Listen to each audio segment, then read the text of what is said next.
పేదల ఆకలిని తీర్చిన అన్నా క్యాంటీన్లను గత వైసీపీ ప్రభుత్వంలో జగన్మోహన్ రెడ్డి దుర్మార్గంగా నిలుపుదల చేసి పేదల కడుపు మార్చాడని, పేదల ఆకలిని తీర్చేందుకు నేడు ఎన్డీఏ కూటమి ప్రభుత్వం అన్నా క్యాంటీన్లను తిరిగి ప్రారంభించడం జరిగిందని ఎమ్మెల్సీ పిడుగు హరిప్రసాద్ తెలుగుదేశం పార్టీ రాష్ట్ర అధికార ప్రతినిధి పిఠాపురం మాజీ ఎమ్మెల్యే వర్మ పేర్కొన్నారు. ఈ కార్యక్రమానికి ముఖ్య అతిథులుగా ఎమ్మెల్సీ పిడుగు హరిప్రసాద్, తెలుగుదేశం పార్టీ రాష్ట్ర అధికార ప్రతినిధి పిఠాపురం మాజీ ఎమ్మెల్యే వర్మ, జనసేన పార్టీ పిఠాపురం నియోజకవర్గ ఇన్ఛార్జ్ మర్రెడ్డి శ్రీనివాస్, బీజేపీ పిఠాపురం నియోజకవర్గ కన్వీనర్ బుర్రా కృష్ణంరాజు హాజరయ్యారు. ఎమ్మెల్సీ పిడుగు హరిప్రసాద్ రిబ్బన్ కట్ చేసి అన్నా క్యాంటీన్ ప్రారంభించారు. అనంతరం ఎమ్మెల్సీ హరిప్రసాద్, మాజీ ఎమ్మెల్యే వర్మ, మర్రెడ్డి శ్రీనివాస్, బుర్రా కృష్ణంరాజు చేతుల మీదుగా నిరుపేదలకు ఆహారాన్ని వడ్డించారు. అనంతరం ప్రజలతో కలిసి ఎమ్మెల్సీ పిడుగు హరిప్రసాద్, మాజీ ఎమ్మెల్యే వర్మ భోజనం చేశారు. ఈ సందర్భంగా గత వైసీపీ ప్రభుత్వంలో అన్నా క్యాంటీన్లను నిలుపుదల చేయడంతో పేద ప్రజల ఆకలిని తీర్చాలనే మంచి ఉద్దేశ్యంతో పిఠాపురం మార్కెట్ సెంటర్ వద్ద మాజీ ఎమ్మెల్యే వర్మ తన సొంత ఖర్చులతో వర్మాస్ కావ్య ఫౌండేషన్ ఆధ్వర్యంలో గత 4 సంవత్సరాలుగా నిరంతరాయంగా అన్నా క్యాంటీన్ కొనసాగించారు. నిరుపేదల ఆకలిని తీర్చినందుకు కృతజ్ఞతగా పిఠాపురం నియోజకవర్గం తెలుగుదేశం పార్టీ ఆధ్వర్యంలో మాజీ ఎమ్మెల్యే వర్మను ఘనంగా సన్మానించారు. ఈ సందర్భంగా మాజీ ఎమ్మెల్యే వర్మ, ఎమ్మెల్సీ పిడుగు హరిప్రసాద్, మర్రెడ్డి శ్రీనివాస్, బుర్రా కృష్ణంరాజు మీడియాతో మాట్లాడారు. మన ఉప్పాళ్ళలో కూడా ప్రపోజల్ పెట్టి అది మొన్న నేను పవన్ కళ్యాణ్ గారికి వెళ్ళినప్పుడు కూడా రిక్వెస్ట్ కూడా ఇచ్చాం.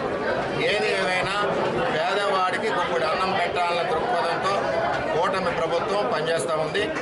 ఇక్కడ ప్రతి ఒక్కరూ కూడా దీన్ని సద్వినియోగం చేసుకుని 54 గ్రామాల నుంచి ప్రజలు వస్తారు.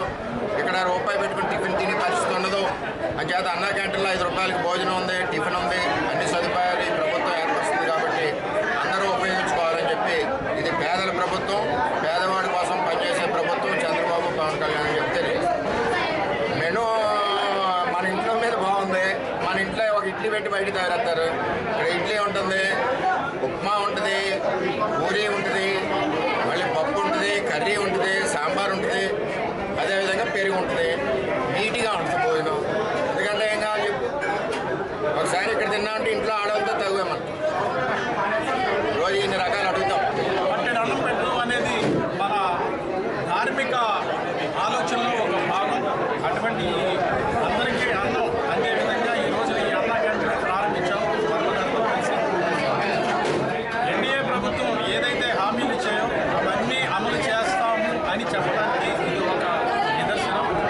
పవన్ కళ్యాణ్ గారు డొక్కా సీతమ్మ గారి పేరుతో జరగాలని చెప్పినప్పటికీ ఆ పేరున పిల్లలకు మధ్యాహ్న భోజనం పథకానికి ఆ పేరు పెట్టినందువల్ల గతంలో ప్రారంభించిన ఈ అన్నా క్యాంటీన్లు ఇదే పేరుతో ఎన్డీఏ ప్రభుత్వం కొనసాగుతాయి. పేదలందరికీ ఆహారం అందే విధంగా మరో ఇంకొన్ని అవుట్లెట్లను ఇక్కడ ప్రారంభించడానికి పవన్ కళ్యాణ్ గారి నేతృత్వంతో ముందుకు సాగుతాయని ఈ సందర్భంగా చాలా సంతోషం సార్. ఏదైతే గత ప్రభుత్వం కక్షపూరితంగా ఆపేసిందో పేదలకి అన్నార్థం తీర్చే కార్యక్రమాన్ని పునఃప్రారంభించడం చాలా ఆనందంగా ఉంది. ఏదైతే కూటమి ప్రభుత్వం హామీ ఇచ్చిందో దాన్ని నెరవేర్చడానికి ఈవేళ రమారమి 100 అన్నా క్యాంటీన్లు రాష్ట్ర వ్యాప్తంగా ప్రారంభించారు. సెకండ్ ఫేజ్లో కూడా 90,000 చేశారు. అవి కూడా త్వరలో ప్రారంభమవుతాయి.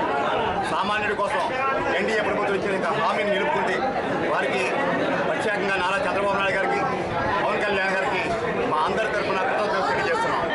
అలాగే పవన్ కళ్యాణ్ గారు ఈ మధ్యాహ్నం భోజన పథకాన్ని 3 పూట్ల భోజన పథకాన్ని ప్రారంభించడం వల్ల అటు విద్యార్థుల్ని కాపాడుకునే పరిస్థితులు, వాళ్ళ భోజనం పెట్టే పరిస్థితులు ప్రధానమంత్రి గారు కనుగొన్నట్లయితే, అలాగే 3 పూటలు కూడా పేదలందరికీ కూడా భోజనం పెట్టే పథకాన్ని ప్రారంభించిన ముఖ్యమంత్రి చంద్రబాబు నాయుడు గారికి, అలాగే మన ఉప ముఖ్యమంత్రి పవన్ కళ్యాణ్ గారికి, అలాగే ఈరోజు ఈ క్యాంటీన్ని ప్రారంభించడానికి వచ్చిన